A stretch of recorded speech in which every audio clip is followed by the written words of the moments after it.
Yeah, let's get it. What's up, people? Look at what my man made. Woo. Look at that. What? Isn't that beautiful?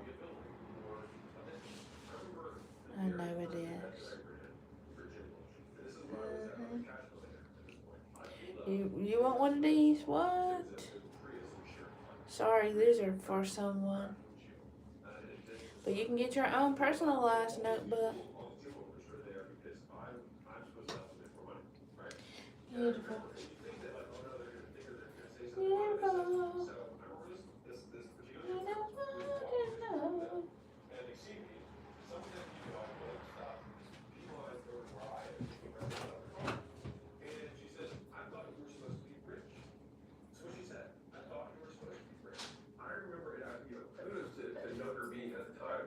I said, bitch, I am rich. I said, judge my bank account.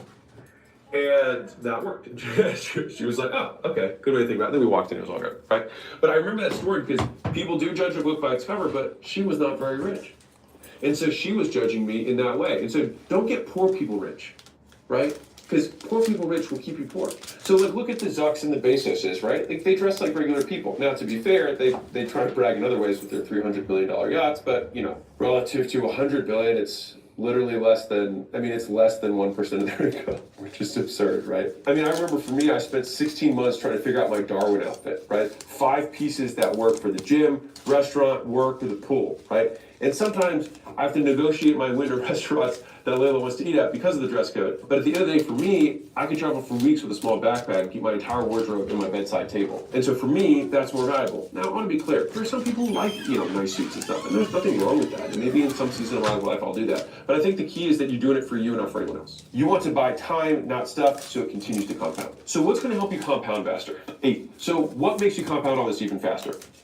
Avoid bad environments. Now, what's a bad environment? I would say a bad environment is any environment that decreases the likelihood to achieve your goals. So this research has been cited all over the place, which is one of the longest longitudinal studies on success, is that there's a high correlation between your success and your reference group, aka the 5 people that you compare yourself to. And so when you cut bad friends, it's not that you're being antisocial, it's that you're raising your standards, right? If you want to change your actions, the easiest thing to do is change your environment. Right? Average parents teach kids to get along with everyone, right? Wealthy parents teach kids to ruthlessly curate their circle. I mean, I'll be real. Like, there are some parents, and this isn't me poo-pooing parents, but that basically let their kids hang out with anyone. I mean, I could tell you that did not fly in my household.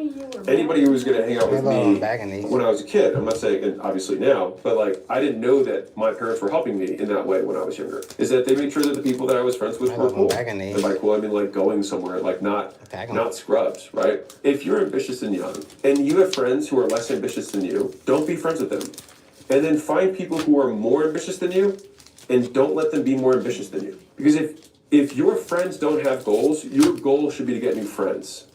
My fastest one-strike policy is if I feel like you're anything but stoked when I win, I don't need you. Like, I already have enough people rooting against me, right? At the very least, my friends should root for me, right? And so friends root for you to win and to make you better. Enemies tell you to put your goals on hold and secretly hope for you to lose. Think about how wild this is. Let's say that the people who in your life, like, do they increase or decrease the likelihood you achieve your goals? Now, don't think about intention, don't think about the reasoning, just ask yourself, this is a little bit of objectivism, this is how I see the world, which also makes it's far more powerful for predicting what's going to happen. Does this person increase or decrease the likelihood to hit my goal? If these answers decrease, when you have 2 or 3 or 4 of those, you've got 3 or 4 people that are decreasing the likelihood to hit your goal. That adds up. Now, on the flip side, if you have multiple people that increase the likelihood to hit your goals, what do you think happens? You rise up. And so if someone calls themselves a friend but acts like an enemy, treat them like one. The most dangerous enemies are the ones who call themselves your friend. And if you define enemies as people who decrease likelihood to hit your goals, a lot of the people you think are your friends are your enemies, and on the other side, there may be people who actually are your enemies who might be your friends. If you're competitive with someone, and all they do is drive you to do better because they're your frenemy, they serve real value. Maybe you are better friends with them. Kind of interesting. So, when someone tells me they have a lot of friends, all I think is they just have low standards. So the question is, why does having a reference group full of ambitious and successful people help you, right? I'll give you Alex's theory. So Motivation is the equal opposite of deprivation. So let's say this is the goal and this is you. Okay. The greater the gap is between these things, the greater the motivation. So if I just ate lunch, I am not that motivated to eat because I'm not deprived of food. If I don't eat for 3 days, I'll be incredibly motivated to eat because I am deprived of food. If you haven't slept in 2 days, you're very deprived of sleep and therefore very motivated to sleep, right? Now, how does that work with successful behaviors? Well, let's say money, because it's a simple one, right? Let's say you want to make more money. If you are the wealthiest person of the people you compare yourself to, your motivation to make more money will be significantly lower. Now, to be clear, I'm not saying that's a bad thing. I'm just saying it will be. If the people you compare yourself to, even if you're around poor people, make a lot more money than you, then your deprivation will be significantly higher. And you would think, though, wait, shouldn't the logic be that all poor people should be more motivated to make money? No. It's about who they compare themselves to. And if you are the richest of your poor friends, you might feel like a baller. And again, nothing wrong with that. But I only talk about increasing likelihood. So I'll give you a real world example of this. So who do you think makes more money? And I'll tie it in. Married guys or single guys? So ironically, people are like, I don't want that expense. I don't want a wife and kids. Well, married guys make more money on average. Kind of interesting. And married men with kids make more than just married guys. The thing is just, why would that be a thing? They make more money because they need more money. Right? They have more deprivation for money when they have 4 kids than they have no kids, right? And when you have a wife and 4 kids, you got to make more money. That drive is what drives them to make more. Now again, if they then also, that's an element, if they also compare themselves to people who made significantly more, they might make even more than that. And so it's not like, oh wait, are these contradictory? It's like, no, they're additive, right? And so the problem is that most poor people know a lot of other poor people. And so they're not that poor relative to the people they know. So the deprivation to the reference group is basically nil. It's 0. And so too is their motivation. And so most people are so busy looking for outside investments, they completely miss the most obvious opportunity staring them in the face, which is understanding what actually makes them money. So number 9. So middle-class families teach their kids that their home and car are assets. Rich families will teach their kids that assets are only things that put money back into your pocket. Now, the only money rules that matter to me are number 1, make this A, spend less than you earn. I say this as duh, and yet so few people will do it. B, buy stuff that goes like this in value. If you spend less than you earn, you'll have some left over. With the leftover, you buy stuff that will be worth more tomorrow. But that stuff that will be worth more tomorrow might be a skill. And the thing is, because the skill, like if you thought of a skill as an extra $1,000 a month, then what investments can you pay $500 for one time that make you an extra $1,000 a month for the rest of your life? That would be an insane investment. And that's what skills are. And here's what's even crazier. They're not taxable. You also can't lose them in a divorce. No government can take it from you. And it might be because my family fled from Iran during the revolution, and so we lost everything. The only thing we had was education. But that's why I'm so hard on this stuff. And then eventually when this stuff makes you more than you need to live, you're good. Happy face. Everything else is just bonus. And so it sounds obvious, but like the thing is that simple things can be simple to understand, but difficult to execute. Because that's where the heart is with this stuff. It's not in the understanding, it's in the doing. I actually wrote this. People fail not because there's some magical list nobody has. They fail because it's an obvious list nobody does. Number 10 is rich parents have a higher minimum standard.